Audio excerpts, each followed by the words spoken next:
తెలుసా ఎవరికి పాలో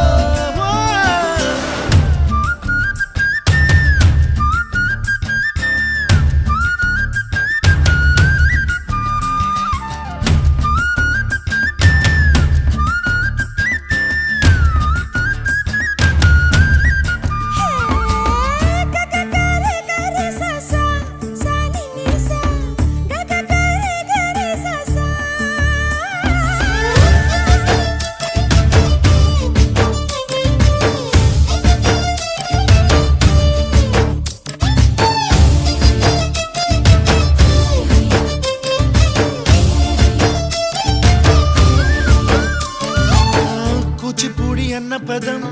కొత్త ఆట నేర్చిందా పాపలాంటి లేత పదం పాఠశాలగా కూనలమ్మ జానపదం పల్లె దాటి వచ్చిందా చవళిల జాన